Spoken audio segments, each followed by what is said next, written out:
Have you ever wondered how banks actually work and make money? We all know that they play a crucial role in any economy, but did you know that they have the power to create money? Yes, you read that right. Banks have the legal right to create money out of thin air. It's like having a magic wand that can conjure up cash at will. But here's the catch: starting a bank is not an easy feat. This takes a significant amount of money, time, and effort.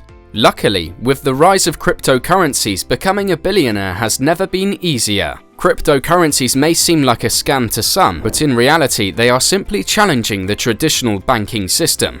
So, are you still skeptical about cryptocurrencies? Maybe it's time to take a look at the banks and their inner workings with a critical eye. Who knows, you might be surprised at what you discover.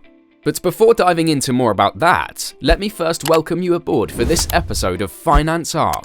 On this channel, we set sail on a journey into the vast realm of financial matters, where we guide you through every step of the process and assist you in navigating the challenging world of finance, from simple budgeting advice to more advanced investing strategies. So grab your life vest and get aboard the Finance Arc. Here are the 5 truths about money that banks keep under wraps. First, keeping your money in a bank is a bad idea. Here's a question for you. Are you tired of your hard-earned savings sitting in a bank, earning next to nothing in interest? It's a common misconception that banks are a safe and profitable place to store your money. However, the truth is that the top banks offer interest rates of less than 0.5%, with only a few offering slightly higher rates, but still less than 1%. This is far below the current inflation rate of 2.5%, which means that the value of your money is decreasing every year it sits in the bank. In fact, keeping your money in a bank may actually be a scam, as you're losing money in the long run. Instead of letting your savings depreciate, consider investing them in assets such as stocks or real estate that have historically offered higher returns than a bank account. With inflation on the rise, investing in these assets could provide a better return on investment and protect the purchasing power of your money. So don't fall for the bank's false promises of financial security. Start exploring other investment options that can help you grow your wealth over time. Second, banks can create money out of thin air. While only the Federal Reserve has the power to print money, every bank is authorized to create money to a certain degree based on the deposits they receive from customers. When you deposit money into a bank, they don't just store it away, they lend it to others who need financing.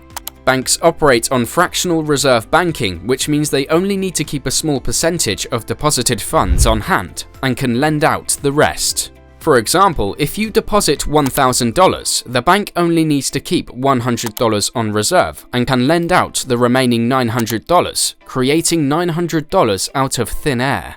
The downside is that banks often offer low interest rates to customers while charging higher interest rates to borrowers, such as 20% for credit card debt.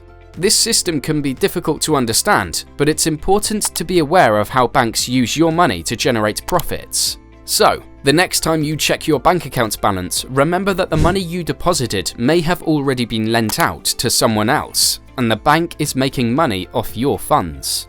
Third, you can make money by borrowing from banks and investing elsewhere. Billionaires like Mark Zuckerberg have been known to finance their homes through mortgages. You may be wondering why someone with billions of dollars would take on debt when they can easily afford to buy a home in cash. The answer lies in the concept of free money. When the interest rates on a loan are lower than the inflation rate, borrowing money can actually put more money in your pocket than what you borrowed. For instance, Zuckerberg's mortgage rate was just over 1.05%, while the inflation rate in the US was 2.5 to 3% at the time. This means that the bank was essentially losing money by lending to him. When you apply this idea to larger sums of money, such as borrowing $1 million at 1.05% and investing it in a savings account with an average rate return of 2.4%, you could potentially make thousands of dollars in profit. So why use your own money when you can use someone else's for free? By borrowing from banks and investing elsewhere, you can potentially make money without putting any of your own money on the line. Fourth, how your wealth affects your loan rates. Banks are profit-driven businesses, not charity organizations. They lend money to maximize their profits and please their shareholders. Thus, they are more comfortable lending money to rich people because it's almost risk-free. This is why billionaires like Mark Zuckerberg finance their homes through mortgages. With a lower mortgage rate than the inflation rate, they end up with more money in their pocket than what they borrowed. Banks offer such low rates to establish strong relationships with wealthy people so that they can benefit in the future. The banking system evolved over centuries to work with nobility and people with assets that constantly generate income, such as land. Loaning money to an average employee who could get sick or lose their job is extremely risky. To get a lower mortgage rate or better terms when borrowing money, you need to improve your financial status. While technologies such as blockchain or cryptocurrencies are promising to democratize banking, the industry has already been democratized to the point where everyone has access to financial services. Compared to 100 years ago, the availability of financial services has expanded. It's important to remember that banks are not inherently evil. They are businesses that seek profit. When you have the means to invest or borrow, you're in a better position to take advantage of their services. Fifth, how credit cards keep you enslaved to banks. Credit cards can be a dangerous tool for many Americans, with 70% of Americans admitting they can't pay off their credit card debt this year.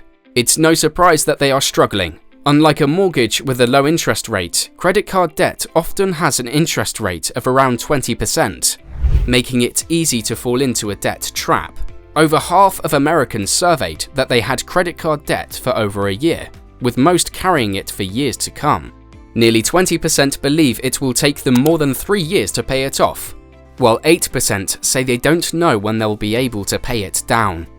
Banks can make a fortune off those who spend beyond their means and don't think about how they will pay it back. They keep calling to sell a brand new credit card, knowing that people are used to a certain standard of living and are ready to keep it even if they can't afford it. While credit cards can be an excellent way to build your credit score, it's essential to use them responsibly. If you're not financially responsible, it's best to avoid the debt trap that credit cards can create. Understanding the truths about money that banks hide can empower you to make more informed financial decisions.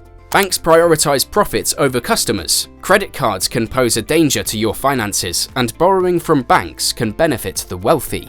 By taking control of your financial situation and being mindful of these facts, you can navigate the financial system and work towards achieving financial stability. As Suze Orman once said, the only way you will ever permanently take control of your financial life is to dig deep and fix the root problem. Are you ready to take control of your finances? Subscribe to our channel for more tips on savings and investments. Don't forget to turn on notifications so you never miss a new video. Let's grow our wealth together. Stay tuned.